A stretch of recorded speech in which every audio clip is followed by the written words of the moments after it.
Yes, everyone, welcome back. How's it going? How are you? Have you had a good day? Have you had a good Christmas? Have you had a good New Year? We'll get weird today, don't you worry. We'll absolutely get weird, I'm sure.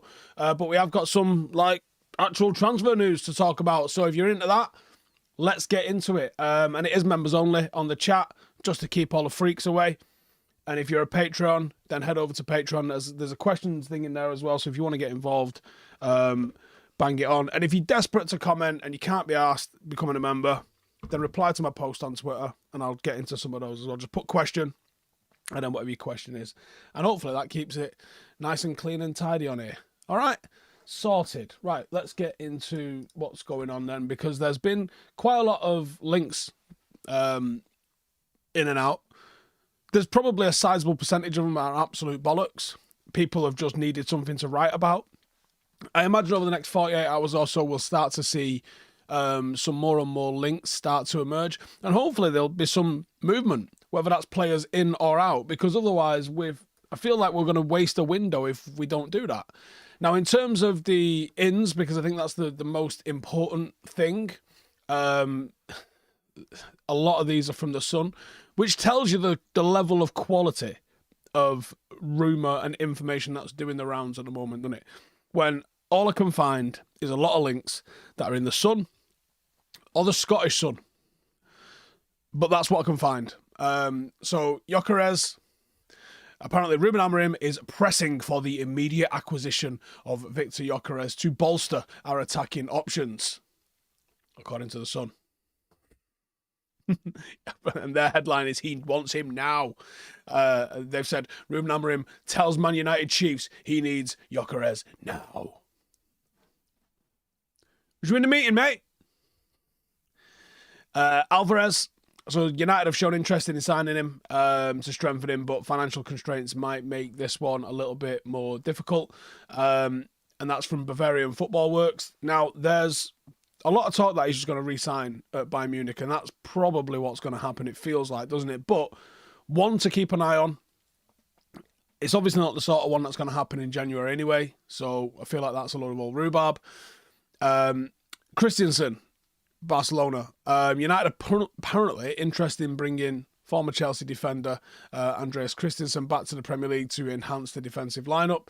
That was on TalkSport. Cunha. This is the Scottish Sun, and there's more from the Scottish Sun. United are considering a move for Cunha to address what's going on in attack. These are low at the moment, aren't they? And then Sen Lamens from Royal Antwerp. Apparently, Amorim is considering exploring the possibility of signing Sen Lamen to provide competition for Onana. He's not on the same level as Onana. Again, it's the Scottish Sun. So make of that what you will. In terms of the outgoings, I think these ones have probably got a little bit more in them. We'll start with one. This is in Sportsmole. Harry Armas and Dango are going to go out on loan before the end of the January transfer window to get some first-team experience. That feels pretty legit, doesn't it? That feels like the sort of thing that could happen. Joshua Zirkzee, they're saying he's wanted by some Serie A clubs. Nobody mentioned there. And again, that's Bavarian Football Works that are going with that one. Anthony to Real Betis. This has been in a couple of different outlets, but the one I was looking at today was in the Sun. And that's probably a loan. That's an interesting one, because I think the shortage of attacking players that we've got, surely that means somebody has to come in the other way. Harry Maguire's been linked with a move to Napoli as we look to try and offload some players to generate some funds. Again, that is in the Sun. And then TalkSport saying that Rashford prefers a move to Barcelona after supposedly turning down somewhere in the region of 600 grand a week in Saudi Arabia. Fucking hell. Again, don't know the truth of that, but this is coming on the back of Rashford dismissing all sorts of stories coming out of the likes of the Sun and that in the past couple of days. So it's one of those, isn't it? A couple of people have just joined the members. Mags Visuals, welcome to the channel. Ross Murphy, welcome to the channel. Apna says, I know it's first stream of the year. Oops, just open the window too big. I know I can't read it. But still wasn't expecting it to start on time. Well, have we made a New Year's resolution? No. I was here and I was ready and everything was good. Ross says, I'm back as a member. Welcome back, our kid. And Apnu says, Gora and Amas loans sound legit, but sad to see them not even getting a sniff of a chance with the left wing back and midfield being the biggest gaps in the squad. Totally agree with that one. Shema says, is it time to bring back Alvaro and Kovar, double loan swap for Olmo and Rashford? Well, I'm going to do a video on Olmo because it's a mad situation here. And do you know what? I can't believe Barcelona aren't getting more grief for the absolute clown show that they are. You know, they've pulled all sorts of levers. They've mortgaged like sizable percentages of their future earnings just to be able to continue their outrageous level of spending that they've managed to do. And then they've got to the point where they've not managed to fulfill La Liga's FFP sort of requirements. I think there's a wage budget requirement in La Liga. Like I said, I am going to do a video on it, but I haven't done the research right now, so I'm not going to talk on stuff I haven't done the research on just yet. I know broadly there's a load of fuckery going on, and they've had to release him on a free transfer, right? That's how it's gone. What a fucking shit show. So he's going to be available. Does that mean he's coming to United? No. He'll get a great move, though, I think. He will get a great move. Super chat there from Coach Zach, thank you, brother. Says, video idea, the best available free transfers that flip this team. My team, high school in America, plays the same system as United. Biggest thing I learned is that you need one of your wing backs to be very aggressive attacking. Yeah, I would say that's probably accurate. Ross says, if we get past Arsenal, can I just stop you there? If you get past Arsenal and maybe get a team from League 2 or League 1, we'll start to see Harry Amos get a start. If he's still here, if he's not already dipped out on loan, that's possible. I don't see us getting through either Liverpool on Sunday or Arsenal after. I just don't. Salty Pretzel says, I was pretty depressed after the last game defeat, but new year, new hopes. I'm still pretty depressed, I'm going to be honest with you. In terms of that, anyway. And let me know in the chat. What are we doing in terms of resolutions? Are we bothering with resolutions? I've not really gone for resolutions. I have gone with all sorts of goals, things I want to go and get achieved this year. But I'm not going, I'd like to fix that one thing, and I'm no longer doing that one thing again. I mean, I guess I did that with the Red Bull, and I see that as a bad habit that I had to get rid of, and I am now, bear with me, I'll tell you exactly how many days in I am. And I don't know how long I'm going to count the days for. I mean, I'm not actively counting the days, hence why I don't know how many days it is. It's about 165 or something like that off the top of my head, I would think. Let's have a look. 2nd of January. 167. Wasn't far off. 167. So there you go. Now, that would have been something that I might have done as a resolution. When I did it at the time, it wasn't a resolution. It was just something I wanted to do. And we are doing that £100 weight loss video on IRL very soon as well. So if you're interested in how that's all going to shake out, then, well, you'd be interested in how all that's going to shake out, and we can talk about that. But otherwise, not bothering with a resolution, just lots of things that I'd like to try and do next year. I'm going to try and hit a high rocks. I'm going to try and do an ultramarathon, and I won't mind trying a triathlon as well. If I can do those 3 things next year, I'd be pretty happy with that. Apna says, because Barca's still in a title race, shocking what performances and results can do to keep the noise down. Yeah, but even that, they fell off and they've had all sorts of mad results recently, haven't they? And it just doesn't happen. Alex says, Xerxes, Rashford, Garnacho, Lindelof, Casemiro, Ericsson, Antony. If they go, we can get Gyökeres on a left winger and then use youth that Amorim likes. I don't know. Because if Gyökeres is 100 mil, I don't know if they can actually do that. I mean, that should free up a hell of a lot in terms of wages. But you're talking 4 attackers there and just bringing 2 in. That's a hell of a gamble, isn't it? And you've got rid of 2 central midfielders and just brought in 2 forwards. Ballsy for sure. Shaver says, on a serious note, I think it's time to start Kobe and Ahmad in the 10 with Bruno in a 6 or 8 role. This might be worth a video, but looking at what United have done with Ahmad as a right wing back versus Ahmad as a number 10, he's playing well individually, but the team is dysfunctional because I think we're too defensively minded with the personnel that we've got going on there. Is one of my New Year's resolutions to get a six-pack? No. My weight's actually gone up to way over 200 now. I'm at 214 right now. Because I was going to go up to 2100 calories, but over Christmas I've just kind of like let the hands off the handlebars a little bit. I've hit the gym every single day, apart from Christmas Day. I didn't do it on Christmas Day. And I'm trying to just focus on my lifts getting stronger because my lifts was going backwards, and I'm trying to run every day as well.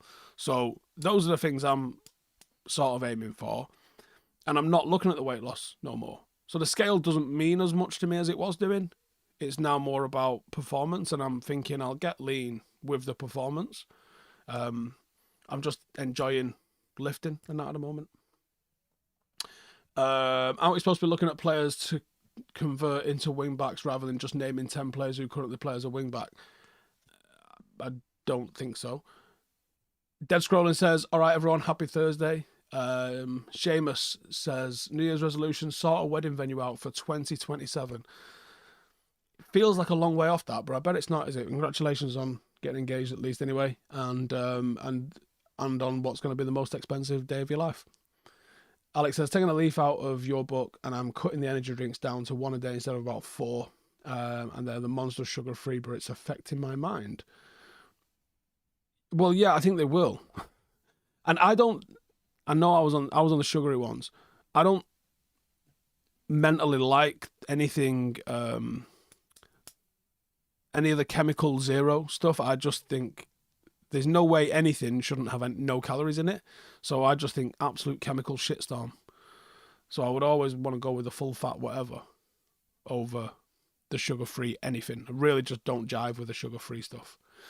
Apna says, isn't that very close to why it was working when Ahmad was a wing-back and it looked like the 3-2-5 Ten Hag already established with one full-back tucked in and one winger maintaining the full width? Yeah, I think it is. And Coach Zach again with the super chat, cheers man, says, not football related, but have I watched the Unsubscribed podcast, just a bunch of American veterans talking shit and history? I think I have seen clips from it. Is the Fat Electrician one of the guys on there? I think that's the guy's name in it. I think Fat Electrician might be one of the fellas that's on there. Forgive me if not. Alex says, is there any way Sancho comes back as one of the 10s? No. And you'll also get heavier because you're building muscle, surely. Yeah, but people massively overestimate how much muscle you can build. With like perfect nutrition and going absolutely turbo, you're going to put on about 30 grams of muscle or something like that a week or maybe a month. Like you don't put pounds and pounds of muscle. It takes years to put pounds of muscle on. So like people massively overestimate how much muscle you can put on. But what you can do, and what I probably have done, is because I'm actually fueling up better and I've had a bit of sugar over Christmas as well, there'll be glycogen and water in my muscles, which is now being held, which wouldn't have been being held before. So there's probably about 8 to 10 pound just in water. Like my body fat hasn't gone up, certainly not gone up by like 10 pound in a couple of weeks. It's just not, I've not consumed enough for that to even be close to a reality. So you do hold and release water at loads of different points. But yeah, I'm not overly arsed about it. Like tomorrow when I do my like weight post update, there were loads of people misconstrue it and be like trying to put loads of advice in about what to do to get the calories down or whatever. But I'm like, I'm pretty happy where I am in a minute, and I'm enjoying where I'm at, and I'm enjoying the lifting. Coach Zach says also, to anyone living in the States, stay safe. We are in unprecedented. I disagree with you. I think it is precedented times. I think they are very precedented. I think unprecedented would be when there was no fucking chaos going on. I've got one in particular, that's Tom, if he's watching, I think has been going down absolute rabbit holes today on the people involved in these fucking mad attacks in America. Why are they all veterans? Like, that feels like it's connected, doesn't it? I don't know enough. I've not been on the rabbit hole journey today. I've just been getting sent all. So there's about 4 of them that are messaging me all sorts today. Tom seems like he's gone down the deepest of the rabbit holes. But it does admit, on the surface level of looking that I've done, it does feel like they could be in some way connected. But yeah, I would also say it feels like very precedented times, sadly, and not unprecedented in the slightest. There's just fucking cranks and chaos happening all the fucking time. Kirk Stevens says, I've I've seen he's wanting to send Amas on loan. Be good, but I hope he's going to bring a left wing back in. Surely. I mean, what we've seen with Malacia is I'm pretty certain Malacia's not up to scratch. I'm pretty sure Luke Shaw's not up to scratch. And I'm pretty sure Delow's not up to scratch, currently at least, anyway. So I would say right now, we absolutely require a left wing back to come in. Not even like a little bit, just like we completely require a left wing back to come in. I'm going to jump over to the Patreon. Obviously, I'm just going to keep this going on here, but there's quite a lot of comments on Patreon, so I'm going to answer some of those there. Brian McNamara. So if you prefer to be a member, that's fine. If you prefer to be a Patreon, that's fine. Join whichever site you prefer. But thank you for the support either way. Brian McNamara, says, what do I think the biggest problem at the club at the moment is? I would say top-down leadership. Now, we might have the people in place right now that are the people that are going to take us forward, and we might have the leadership in place that is capable of taking us to the next level. What I would say we are seeing at the moment is the result of previously dogshit leadership. So, the overspending, the contracts that have been given out, the money that has been spent, that's all down to previous bad management. We might have the right people in. The proof is in the pudding. It's too early to judge them on just the one window. We need to see them over the next 3, 4, 5 windows to be able to be sure. And obviously, this is Ineos's football leadership group's first appointment. It's their first window with their first appointment. These things take a minute to see the fruits of. But I would say leadership. Because you get the leadership right, you get the right people in. What United have done in the past is they've thrown money after big money signings. And I said this last week, but a lot of time, big money signings will get you halfway there to being successful. You spend 75 million on Lukaku, he's not going to be the worst striker in the league. You've already seen him play in this league. You know that he can score goals in this league. So there's a connection between, well, even if he's not the very best striker on earth, there will be a level of success with him because we know he will score goals in this league by and large. It's quite dumb in terms of analysis and recruitment, but it also kind of works. Like if you just go and say, who's the most expensive that we can sign, they'll probably be quite good. How much is he worth? 80 million. Well, he can't be that fucking bad. Get him in. And that feels like what our recruitment strategy was like. There wasn't astute signings. There wasn't the sort of free transfer bargains that we knew about that nobody else kind of clocked onto, or we got in there early, or a signing that we worked on for a while and he was the right stuff. Even the ones that we did do that with, like Jadon Sancho, we obviously didn't do a full character scouting. Otherwise, we'd have found out some of the issues that he was having at Dortmund. Now, I was aware of the issues that he was having at City, but I thought some of those issues at City was down to the fact that he had a manager in Pep Guardiola who does not play youth. Despite having so-called best youth in the fucking country that was just shit in FA Youth Cups and all the rest of it. When you look at what a lot of those players at City have gone on and done, it almost makes a mockery of how much money Pep has had to spend because he had 50, 60 million pound players in the academy and just chose not to use them. Mad, really, when you think about it. So I would say leadership. The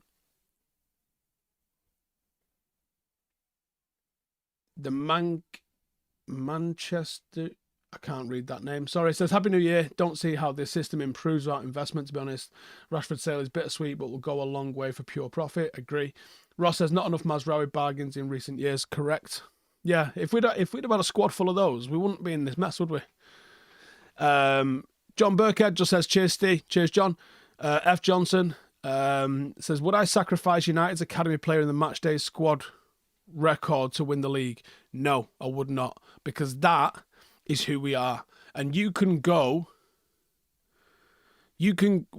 gone 10, 12 years without winning the title. You'll win another title. You'll never replace 80 odd years. It's like 88 years now, and was it 1938? 85 years? 87 years? 86 years. You'll never replace that. That is literally priceless. So no, I would not. I would not sacrifice our unbeatable record for one league title. Would I do it for 40? Maybe.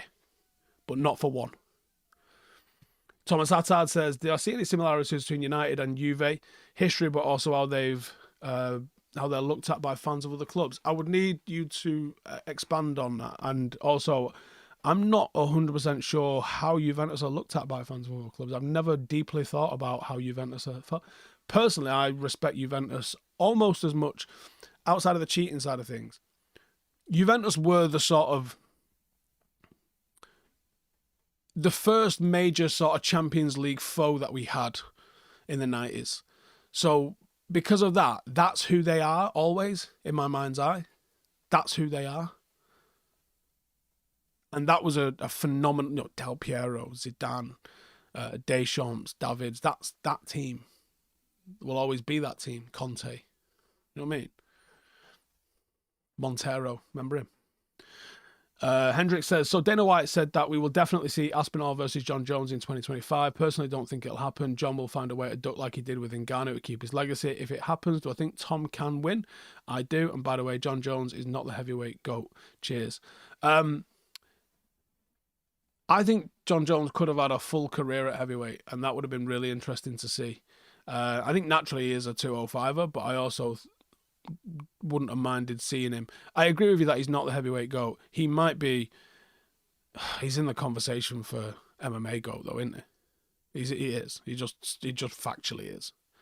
If Tom can beat him, it's literally cementing his own legacy by doing that if he does.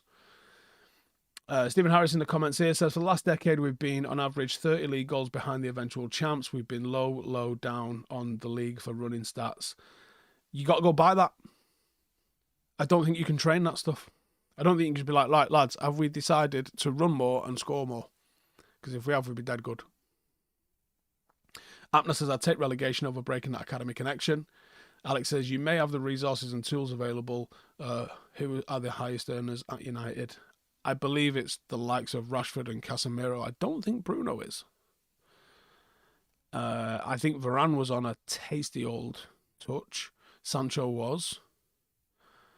I'm not sure. I don't know what the likes of De Ligt and Mazraoui have come in on. I don't imagine they've come in on minimum wage, but I don't know.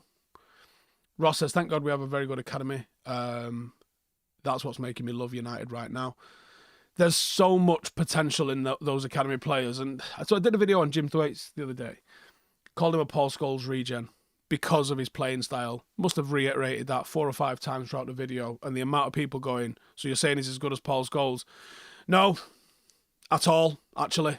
And I've all the videos I've done on all the different academy players, I'm pretty careful to say there's so much hard work, luck, and stuff involved in any of these lads making it. I do a video on them to tell you what their traits are, to tell you what I like about them. In no way is any of the videos on any academy player that I've done because I think that they're a certainty to they play 100 games for Manchester United, they're a success. Simple as that. Like binary. Yes, no. Success. 100 games for Manchester United first team, you are a successful academy graduate. Fact. And then everything else becomes a bit more grey. But there's players in the academy that have gone on and done that. And they've gone on and had careers elsewhere. Angel Gomez was one that I was like, this kid is the closest thing to Lionel Messi that you'll see in a Manchester United shirt.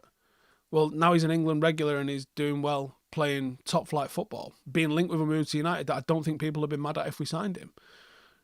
He made his debut at Manchester United at 16, didn't get a chance. The one I was the surest was going to make it was Mason Greenwood, and he arguably did. But then, things happen. The other one that I was shocked didn't really was Tuan Zabi, because he was outrageously good. The most natural defender I've ever seen. David Harris has just joined as a member. Welcome, our kid. Apnu says, after that video, I'm actually concerned about Thwaites. Don't know if Amorim, if he stays, would fancy him just for the physicality. Well, he cuts about. he does have an engine on him. He's Owen Hargreaves-ish in terms of that sort of engine on him. But he's got a diminutive stature like Paul Scholes. Like Owen Hargreaves is like a very similar build to what my current build, at least. When we went out on a piss in the summer and we were different people.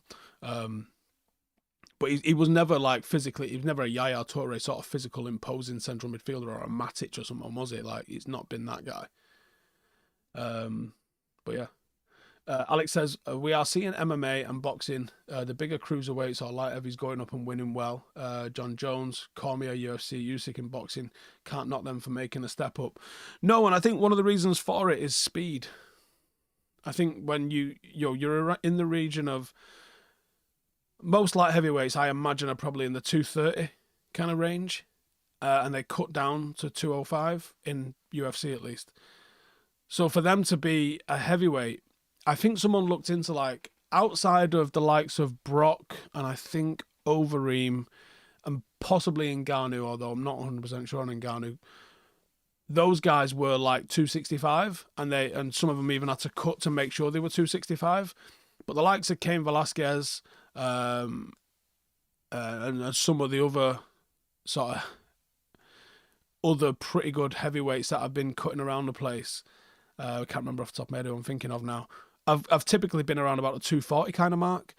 So going from 230 and cutting to 205 to maybe upping your condition a little bit, getting a bit heavier in £10 isn't a huge difference for those sort of class light heavyweights, 205ers. And that's why I think they make the step up real nice to heavyweight. Stephen Harris says, two hands AB in Paris was 10 out of 10. Maybe Mbappe looked daft, yeah. That wasn't the year that we won, was it? That was in the Zebra kit. Shema says, is the Ineos plan to bleed the club a bit, rip the Glazer band-aid off and show the players how angry the fans are and hurt they are, kind of weed out the players that simply don't get the club? I think that's probably not the case. I think that the finances are fucking drastically bad. And there was something like this required doing, and the Glazers were just too pussy or stupid to do it because they'd never had the intention of paying it off. I think that's my general vibe on this. You know what I mean? Kirk, would I have gambled on Amrabat at the start of the season? Yes. Also, would I take Angel Gomez and move Mainu as a 10? Yes. If that was an option on the table, yes, I'd probably do that. David says, do I see a reason Amas hasn't had a start? No. Does he not fit the system? I think he fits the system flawlessly, to be honest with you, but obviously the manager does not agree. Let's go back to the ones on Patreon. Tyler says, do I think part of the reason Dan Ashworth left is because changing the system from a traditional 4-2-3-1, 4-3-3 to a radical 3-4-2-1 will take so much more time and effort and resources, while also being difficult to transition around if Amorim exits the club? I say this because he was the builder for the club. It makes sense that he would leave if he thought it was untenable or unattainable in the amount of time Ratcliffe and co wanted it. Let me answer that first. So on the Ashworth side of stuff, I believe a lot of it was just down to pure they weren't getting on. You might be right. You might have read a bit much into it, or you might be bang on. I don't know is the bottom answer on that one. I'd love it. Genuinely would project onto the fact that it was more about he wanted Southgate, and everyone just was like, no, fuck this guy off. But in reality, it probably wasn't that basic and binary or simple. I would just love it if that was the case. He's like, let's get Gareth Southgate, and someone's like, let's get him a fucking taxi, move. But it probably wasn't that straightforward. It probably was a little bit more. Yeah, I think if you've got the likes of Barada, supposedly was championing Amorim, I would have to presume, I haven't heard, that the likes of Wilcox were championing Amorim, and there must have been obviously others involved in that were all thinking along the Amorim kind of route.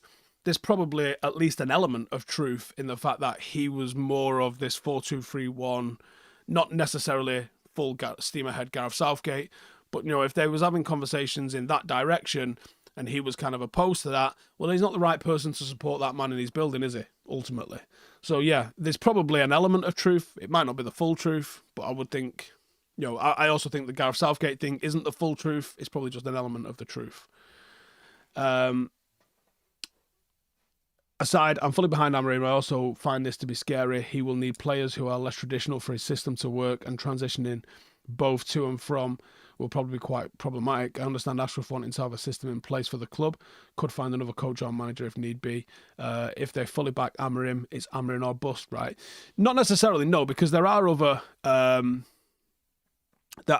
managers that will play a system akin to this. And I think people are playing in a back three, having spoken to, I spoke to Ash about this, and I did speak to Rio about this as well. It is different. Playing in a back three to a back four is literally different, and there are things that you have to learn, and that learning is going to take as long as it takes, which I know is a shit answer, because people are like, well, does it take 5 weeks, 6 weeks, or 6 months? Like, I don't fucking know. I've not worked in a top flight club with the pressures and that of Manchester United to be able to give you a definitive answer. Like, oh, it should take 6 weeks. And if it takes longer than that, then the players aren't fucking getting it. I don't know the answer to that, right? Is the top and bottom of it. I don't know the fucking answer to that. I know that players who have played in it says it's a little bit of a learning curve. Okay, so I'll just repeat what they've said and go, it's a little bit of a learning curve. We haven't had a lot of training time on the pitch because we've been playing like 2 games a week. So when do we expect them to fucking learn it? So it just takes repetitions to learn it. Some players will get it. Some players will get it because they've played it. Some players won't fucking get it and they'll need to be replaced. Some players you think are perfect for it won't be perfect for it, and you'll have to fucking replace people that you weren't planning on replacing on top of the people that you knew you were going to have to replace because they were never going to get it in the fucking first place. So there's a bit of an effort to bring the right players in is going to be an issue. In terms of the shape with the ball is damn near identical to the shape with the ball that we had under Erik ten Hag. 3-2-5. Now, the 3 and the 2 and the 5 might be different positions than the 3 and the 2 and the 5 that Amorim wants it to be, but it was 3 players, 2 players, and 5 players occupying the 5 channels of the pitch in the final third. So the differences are not as vast as, oh my God, players can't play this system. No, some players can't play this system. That's it. And some players are better suited to this system than they are to the old one, and some players are better suited to the old one than they are to the new one. Wingers particularly aren't going to do great in this particular system, but also wingers, the wingers that we've got suit playing 4-3-3, 4-2-3-1, and they wouldn't suit being an inside 10. Some wingers would be fine with it. Rashford might have been fine with it if we had the Rashford that was on it and you know, and in form, but we don't. We have a Rashford that's not in form and seemingly doesn't want to be here. You can't work with that, so that's got to go. You got to bring in, especially when he's on the wages he's reported to be on. That's problematic, and it's going to prevent other people coming in. The use of that budget would be better allocated to a player that's more suited to it. Simple as that. There's plenty of other managers that can play this system. There's plenty of other managers that would have philosophy traits that align with this. I think when I watch United under Amorim versus United under Ten Hag, I think what's more noticeable than the formation is the speed. We are a lot slower. I think you could call it deliberate if you want, but I see us purposely being slower as we progress the ball. That's for me the biggest note. Playing out is different, defending shape is different. There are differences, right? Let's not pretend that there's not differences. But when I watch us play, if I shown 2 matches and didn't know who the match was or when the match was, I can spot the speed of it more in possession, especially because the shapes are the same, than I would be able to spot either patterns or shape. You know, you might spot other things. The Manchester, the reason I'm struggling, mate, is it cuts off here, so I can see the Manch, ECUT, and then ...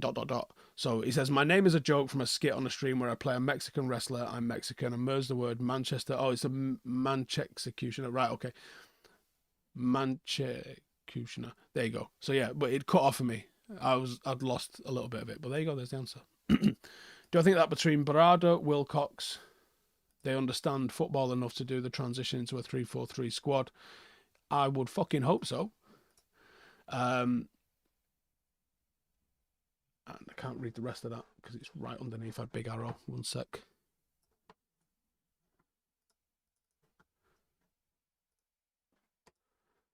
It's being really funky and won't let me read what you put.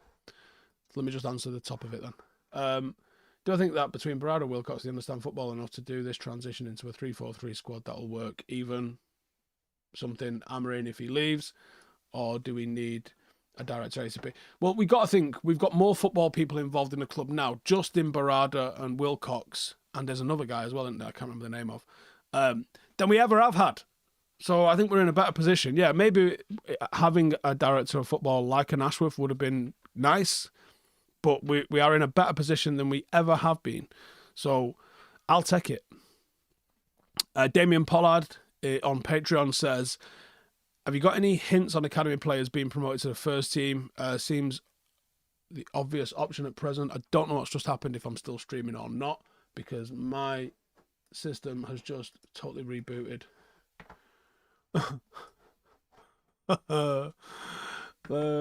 If you can see me, hi. If not, I'll be back in a minute. Where's that chat gone? Give us a second. I'm just trying to get the link back. Where am I? Profile. There we go. I have no idea what just happened. Yeah, I mean, it looks like I'm still live here, but it is not having it. Notch has joined as a member. Welcome, Notch. Seamus says we can always see you, Steve. I don't know what's just happened there. My behind-the-scenes stuff has just conked out on me, so let me move these 2 bottles here in the way. Stephen says, we all agree the culture at the club is wrong. I've had a right idea. Your old man as a culture manager. Let's see how many go to Belfast after getting a death stare. Do you think he's got a death stare in him? Not sure he does, to be honest. Notch says, hello, lunatics. It's me joining. That's caused these gremlins. I did take some pictures. Or we did have some pictures taken, but my dad brought a bottle of JD down for Joa. Joa became our club's leading ever appearance maker a couple of games ago, just before Christmas. And my dad brought him down a bottle of JD. We had all the reserves, some of the under 16s, and the first team all together in one room, and did a bit of a presentation and a bit of a chat about what it means and that. It was cool, actually. Joa's got 9 games to go to hit his 100th appearance for the club, which feels like such a big achievement, especially because he didn't join us in our first season. He came during the second season, and he's been an ever-present since and captained the team loads while Eddie's been injured this season. But that was quite cool, I thought. And if he scores 1 goal, I think, he becomes the club's all-time leading goal scorer as well. So I'm enjoying these sort of milestones happening. We had a friendly last weekend. Obviously, amateur football kind of takes a stop over Christmas and stuff because a lot of facilities closed down. But we had a friendly last weekend against a team 2 leagues higher than us. I had 8 under 16s in the team, including 4 15-year-olds. Obviously, they're under 16, but they're not 16 yet, so I can't feature them in the first team. And we managed to win 3-2. It wasn't a 3-2 game. The lads played really well, missed a load of sitters. And we finished the game with like 7 under 16s on the pitch. And we're looking fucking good for it. So I get a real thrill out of developing that side of the game. And it's something that's going quite well at the club. Apna says, did Ten Hag ramp up the speed because he thought we have more players in the team than the opposition who thrive in that chaos? I don't know. Maybe he just preferred to go to get the ball forward upon winning it. That's a thing, you know. People like to win the ball and get it up the pitch at like lightning fast speeds to take advantage of it and that.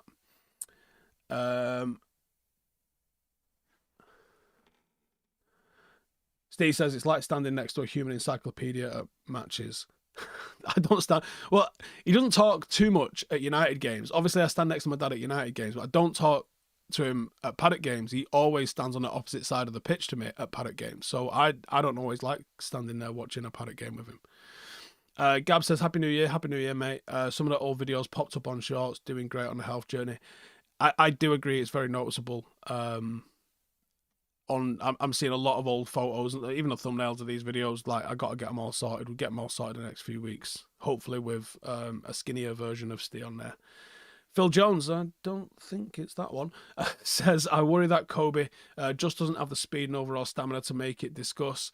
I don't think he's lightning fast, but I don't think he's too slow to be an absolute gem of a footballer. I think he's all right. What was my most embarrassing moment of fuck up of 2024? If I put a load of weight on, can I have the fruit dark coat that don't fit me anymore? No, they all fit. I like them baggy, honest. What was my most embarrassing fuck up of 2024? Well, I can't say I've not made any fuck ups. I can't think of anything off the top of my head. I'm sure Janine will text me in a minute and be like, I'll give you 10 if you want.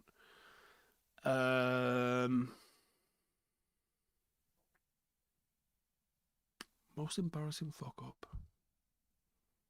I don't know. Loads of things I'm annoyed about. I don't know what I would call embarrassing. I'm not sure, you know. Any suggestions? I mean, there's probably a few on the side of a pitch, isn't there? Carlos says, who out of the current squad do I think would stay if we got relegated? We're not getting relegated. We're not. We're not going to win the next 2 games, but we're not getting relegated. Dean says, would I take Grealish from City to play the left attacking mid? They'll never sell him to us. But yes, I would if it was an option. Jadine says, today's bowling. Well, Hooker, today's 2025. So how can it be my most embarrassing moment of 2024? Haha. Yeah, I went bowling today and I actually managed 10, T-E-N, 10 gutter balls. It's not a strong point. Yes, I did come last.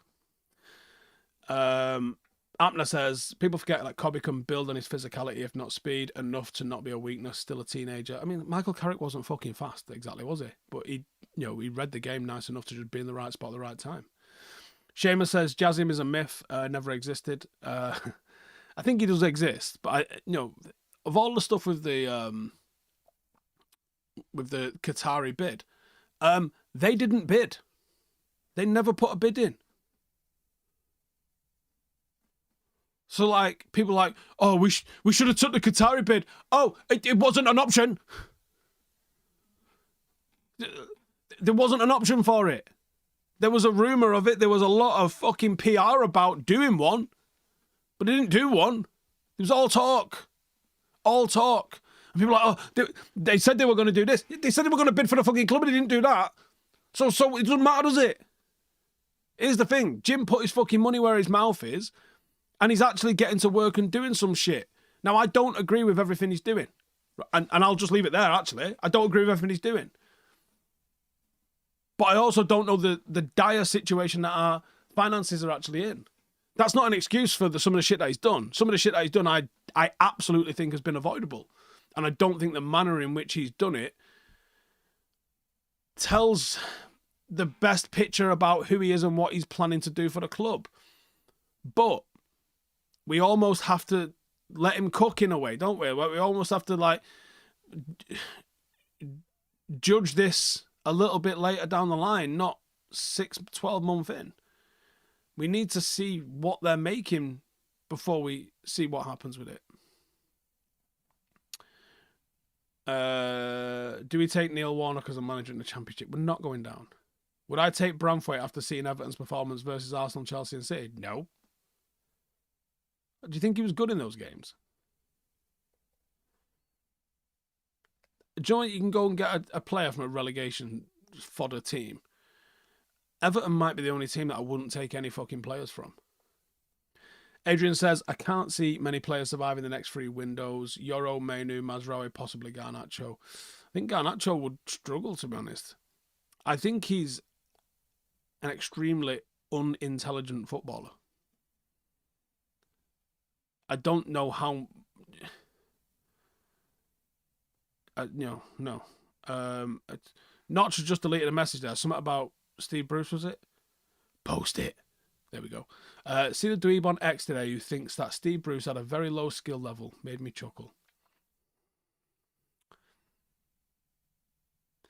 Well, yeah, if you want him to do fucking kick-ups, yeah, you're judging him wrong. If you want him to win every header within a fucking 6-mile radius of Old Trafford, if you want him to lead up, fuck's sake. I'm gonna say something here, which is the most credit I will ever give John Terry ever. John Terry and Steve Bruce are the same fucking player. In terms of ability, in terms of style, in terms of impact, in terms of the not the racism, obviously, but in terms of what they were on the pitch, John Terry and Steve Bruce are as close as a copy paste as two different players could be. So if you didn't understand what Steve Bruce was, it was John Terry, right? Now, I think John Terry was incredibly overrated, but he was still pretty good, right? He was still quite good. Probably one of the top 20 defenders that the Premier League has seen. As was Steve Bruce. And people will laugh at that comparison, but only because they don't understand who Steve Bruce was and how good he was. Steve Bruce scored 19 goals one season from centre-half. He was a constant threat at set plays. And for a guy that's, I think he's 6 foot, right, Steve Bruce? For a guy that's not a big centre-half, in an era when centre-forwards were huge, he was a fucking beast. And look at the state of his face. That is a man that puts his head in places he should not put his fucking face. He did that. David says, we're 18th in the league for crosses. This area was poor before the new system, so our wingers were not performing before this. Is that fucking attacking or defending? Because I would argue we are poor in both directions. Olmo, JT Stillwell with a super chat. Cheers. Our kid says, Olmo, Xerxes, Vlahovic, loan swap, Mendes immediately. Pop the champagne. Happy fucking January, lads. Is that doable? I think Xerxes could be done at United. I think it was shit seeing him get booed. It was shit seeing, another human being as fucking wounded as he was with that. He didn't deserve that. He was shit. But you can be shit and still be supported. You know what I mean? He got ragged off by the manager. Punishment dealt with. You don't need to fucking pile it on with the booing. I think it was frustration from United fans in terms of everything else that's going on. We're 2-0 down inside half an hour. Yeah. Swapping him for Vlahovic and Olmo or yeah. I'd have a bit of that. I don't know if anyone else is up for a bit of that, but it's one of those. What about Delap? Nothing special, but definitely the nuisance can be. I think nuisance players are fucking great. I think nuisance players are fucking sensational. Jamie Vardy's a fucking nuisance, but bloody effective. Stephen Harris says he looked proper unskillful picking all those trophies up. Seamus says comment of the year. Not sure what that's in relation to, but sound. Notch says you didn't read the game as well as Brucey if you had a low skill level. Steve could anticipate way better than Terry. I think John Terry could be dragged out of position. There's a reason that John Terry looked good in the system that he did. It was a system that was absolutely locked down by those around him. Could he play on the halfway line the way some of the United players had to? Could he do what Stam did, what Rio did, what Fitch did on the halfway line? I don't think so. I don't think he had the pace for that. I don't think he had the pace to do that. So when people put John Terry in the Premier League Hall of Fame, and then someone goes, oh, what about Vidic alongside Rio? Well, you're asking the wrong questions because it should be Stam alongside Rio. Stam and Rio, for me, are the best two. And it's Stam as number one. And Rio knows that as well. And I don't know if it annoys him or not, but he knows it. So people put Virgil van Dijk in. Brother, he's not even the best fucking Dutch centre-half. Calm your tits. Jesus. Ross says, how is Steve Bruce not in the Premier League Hall of Fame? Forget Steve Bruce, mate. How is it not called the Ryan Giggs Hall of fucking Fame? How do you win it 13 times? You're not even in there. It should be called the Ryan Giggs Hall of Fame. Simple as that. I don't give a fuck what he did with his fucking brother-in-law's missus or whatever, or his brother, sister-in-law, whatever the fuck she's called, right? It doesn't matter. Because if you're judging people for what they did off the pitch, after that fucking player of the year, Hall of Fame needs to come and fucking take a seat next to Steve, don't they, right? Judge them by what they did on the pitch alone, because that's what it's there for, isn't it? Look at what half of the people have been convicted of that are in the Hall of Fame. It's a fucking disgrace. Disgrace. Oh, convicted, by the way. Not even suspected. Convicted. Convicted. So, Ryan Giggs was banging his sister-in-law for 8 years. Horrible brother. Incredible winger, right? Also, not illegal what he was doing. And there's people that have been convicted of actual fucking crimes. It's immoral, for sure, right?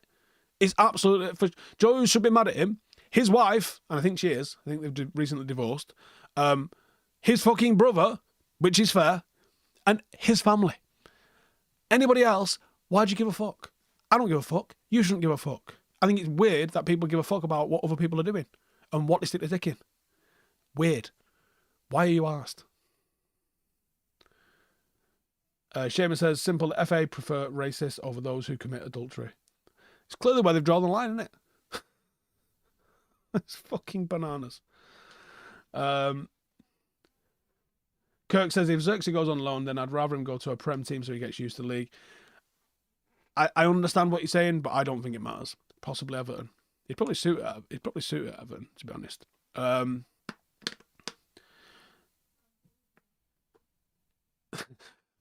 Someone just replied to my story. Someone asked me,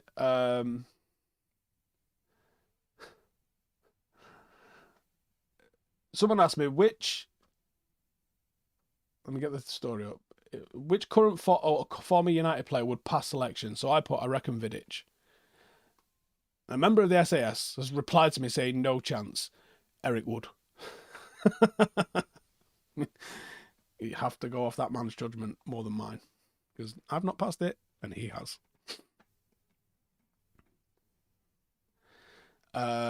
Steve says Delap is a horrible bar stool. That's 110% what we're missing in this squad. Nobody wins anything without them. I totally agree.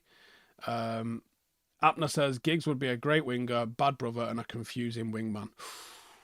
Yeah.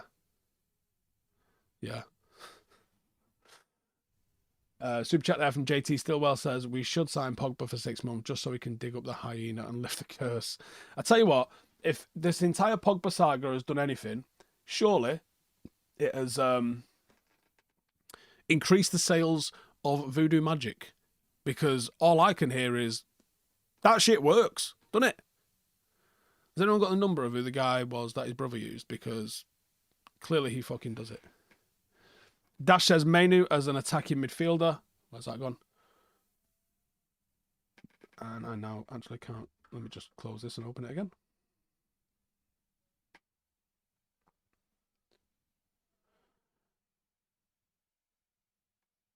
That's just disappeared. Where's that gone?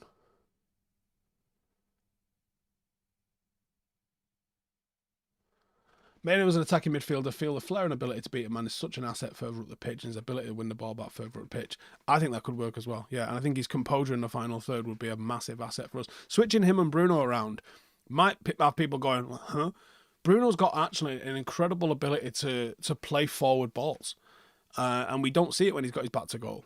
I think he's very, very good at playing those balls. James says, any former United players that have back that left under Ten Hag? Well, let's have a look who fucking left under Ten Hag, because I don't know.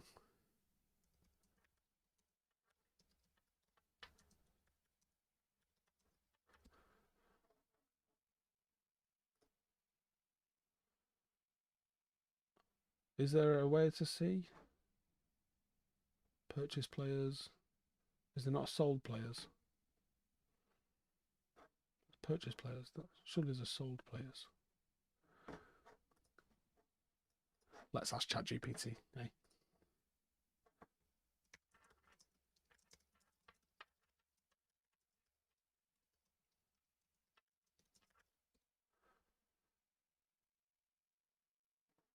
During Erik Ten Hag's tenure as United manager from July 22 to October 24, several players departed the club through sales or releases. Notable departures include Cristiano Ronaldo.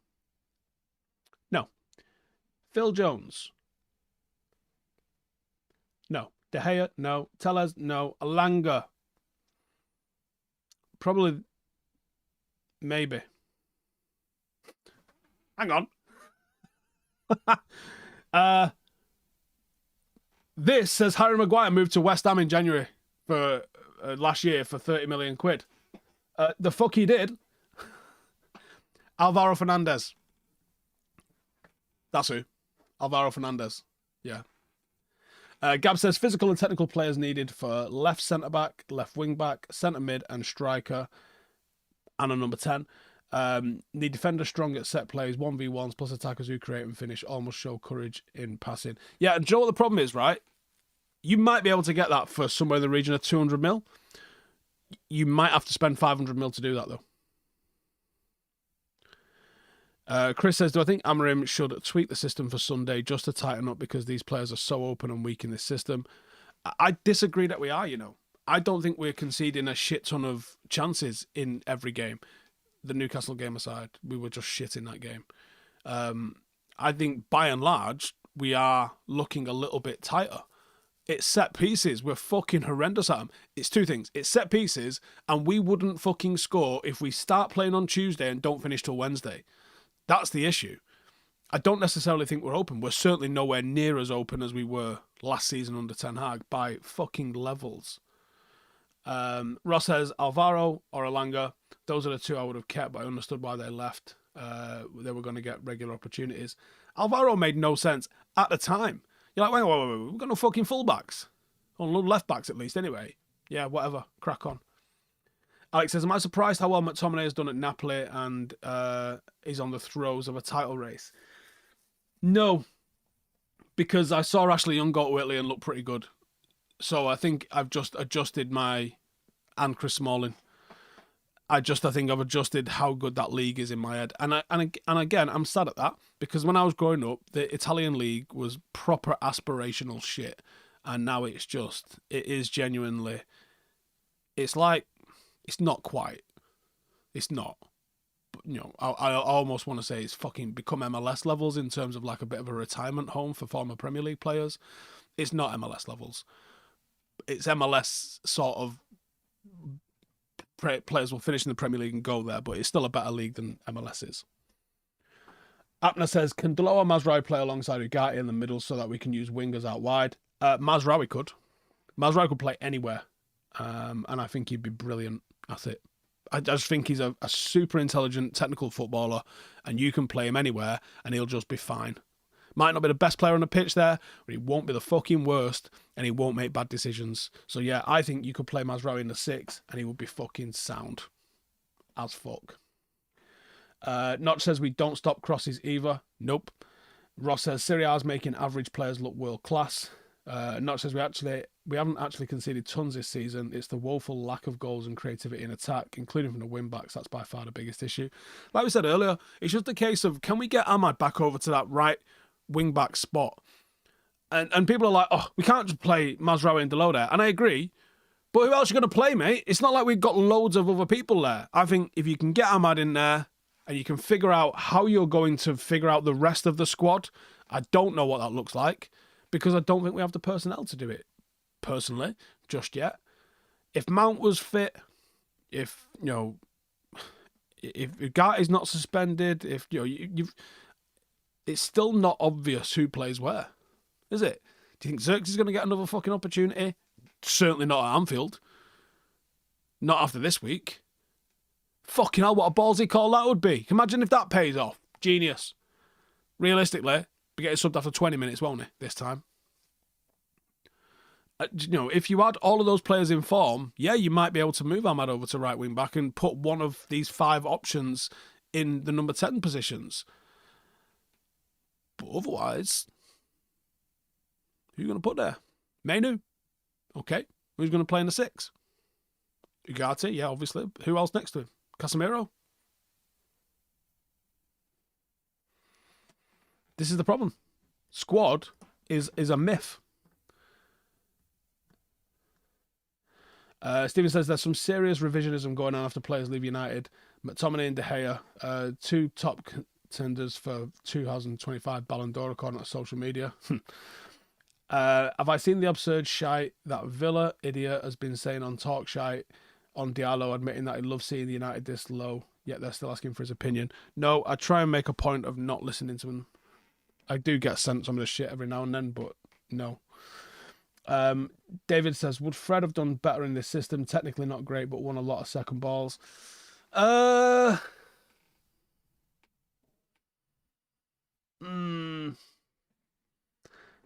get what you mean with the second balls, but I think this requires you to be a lot safer in possession, and Fred just couldn't take the ball.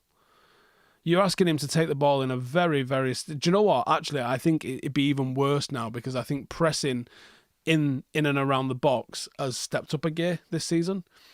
And I think that's where you'd be asking Fred to get on the ball on the turn, and he would just lose the ball. Srinivas says, with Super Chat, first ever Super Chat, welcome. Why do I think Forest and Bournemouth are doing so well? Can we get some players from those teams in this window? Part the bus this week for a draw. Well, who would you think that you could come in and get? Forest are playing off the back foot and fantastic at it. So that wouldn't necessarily suit how we're trying to do it. Yes, it's a free at the back, but like again, there's a lot more to football than just doing that. Bournemouth, there are players I would take from Bournemouth probably. I think they've got some quite impressive attackers, and that's an issue because United's forward line is bottom half of the table. It's mid-table at best. It's bottom half of the table levels in terms of personnel. Why do I think they're doing so well? One thing is lack of European football. Another thing is a squad that's got a very straightforward plan, and they're sticking to it. You've seen, generally there's one team that's a little bit of a surprise package. There's a couple this year, but there's also a couple of teams that are underperforming. Handful of teams that are underperforming. Everton are underperforming for the reputation that the squad has got, I think. United are underperforming, obviously. Spurs are underperforming. I think West Ham, that squad's probably a little bit better than it's showing. But yeah, it's just it's a fucking... I said this on the review with Joe the other day, and so many of the commenters was like, oh, it's a shit league because Liverpool are winning it. No, it's a shit league because it's a shit league. It's just a low-quality fucking league, isn't it?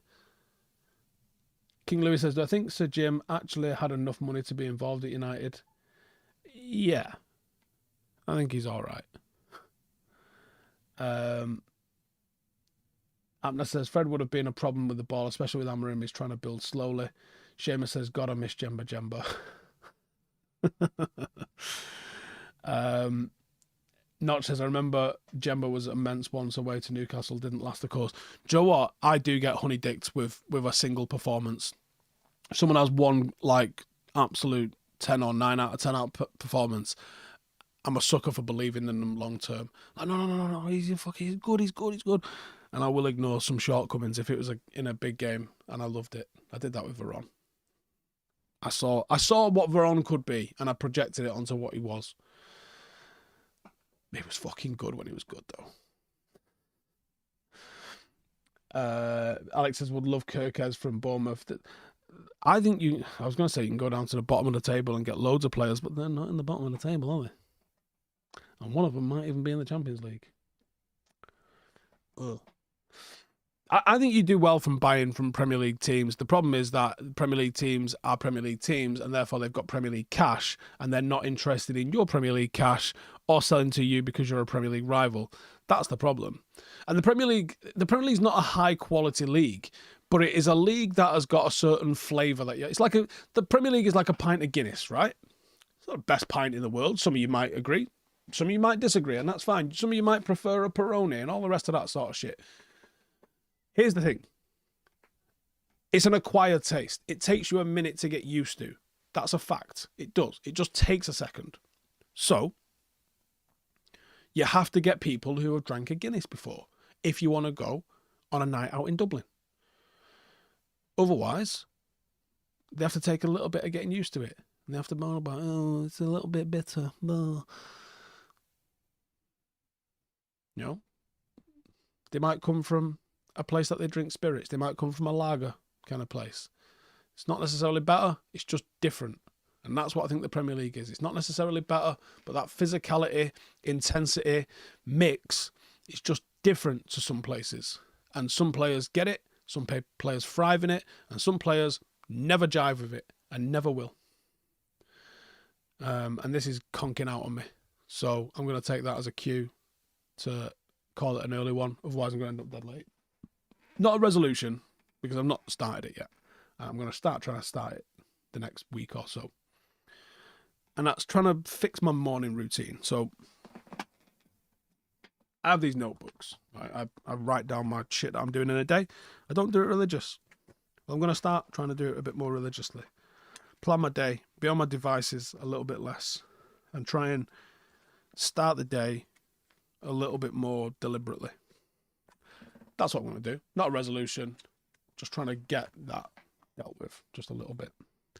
Apna says, if we had clever recruitment, we could be looking for some good young talent in the Championship as a squad player and then build him into a first option. That's an excellent idea. Because, yeah, if you can complete... I don't think... If you can play in the Championship, I think you can play in the Premier League. I'm pretty sure of that, actually. Yeah. Anyways, I'm going to bang it out. Cheers, as always, for tuning in. Let me know what you're up to for New Year. What you did for New Year. Was it good? Who went out? Did anyone go out? Losers. That's who went out. Stayed home, watched telly and ate snacks. Either way, cheers as always for tuning in. Tomorrow I'm going to do a video. Might be out Saturday, along with a preview. But I'm going to do 5 academy players that can break into the team. And we've got... Ooh, what's the other one? Can't remember now. But it's 2 more coming out tomorrow. And I'll be back on the brew tomorrow as well. So cheers as always for tuning in. Subscribe if you're new. And if you want to support the channel and all the rest of that good stuff, either become a Patreon or become a member by hitting the join down there below. And I'll catch you in a little bit. Laters. Hey, thank you for watching the video. If you are new around these parts, then don't forget to subscribe. My channel is proudly supported by my community on Patreon. If you'd like to get a little bit of extra content, a Discord group, meetups, 5-a-side games, weekly podcasts, behind the scenes, and even an occasional bit of transfer news as and when I get it, then for the price of a pint, you can show your appreciation for the content that we make and get some goodies for doing so as well. Check the link in the description or click the button right here. You'll also find all of my socials here too if you want to follow me on any of those platforms. Nice one.